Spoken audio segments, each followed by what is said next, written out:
দুপুর বন্ধুরা, কেমন আছো সবাই? আজকে চলে এসেছি আমি একটা নতুন ভিডিও নিয়ে।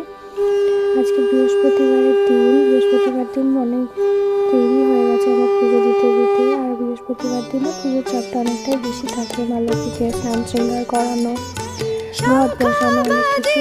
এবার আমার রোজই পুজো দিতে অনেকটাই টাইম লাগে। তো আজ একটু বেশি সময় সাপেক্ষ হয়ে যায় ব্যাপারটা।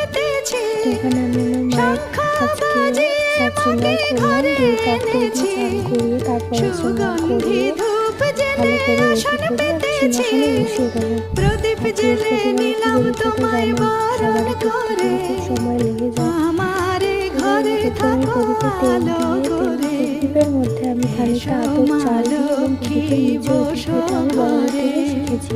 এরপর আমি চন্দন বেটে প্রত্যেকটা দেবতাকে চন্দন আর তুলসী প্রথমে আমি বিষ্ণুকে, তারপরে রাধা কৃষ্ণ, তারপরে বজরংবলীকে, এরপরে আমি রামজিকে দেব, তারপরে আমি জগন্নাথ প্রভু, তারপরে আমার গোপুসোনাদের চন্দন আর তুলসী দিয়ে দেবো। এরপর চন্দনের তিলকও করে দেব সব ঠাকুরদের। আমি এইভাবেই প্রত্যেক দিন করি পুজো অর্চনা সেবা যাই বলো না কেন। এরপরে মা লক্ষ্মীকে আমি সিঁদুর পরিয়ে দিলাম। এরপর আমি গপুকে আজকে ভোগে দিয়েছিলাম কালো জাম, এবং এটা আমার গপু খেতে ভালোবাসে, তাই জন্য বাবাও এনে দিয়েছে। এরপরে যেরকম একটা বাচ্চাকে মিষ্টি খাইয়ে হাত মুখ ধুয়ে দিতে হয়, ঠিক সেইভাবেই আমি করি। এরপরে আমি গপুর আরতি করে নিলাম। তারপরে আমি গপুকে ফুল দিয়ে সাজিয়ে নিয়েছি। এই যে দেখো, ফুল দিয়ে সুন্দর করে সাজিয়ে নিয়েছি। আর ফুলগুলো না আমার স্টুডেন্ট আমাকে এনে দেয় সকালবেলায়। ও অনেক ফুল আমাকে এনে দেয়। ফুল দিয়ে পুজো দিতে কত সুন্দর লাগে, তাই না? এরপরে আমি গণেশকে ধূপ দিলাম, গণেশের দুটো কাঁধে ধূপ দিলাম।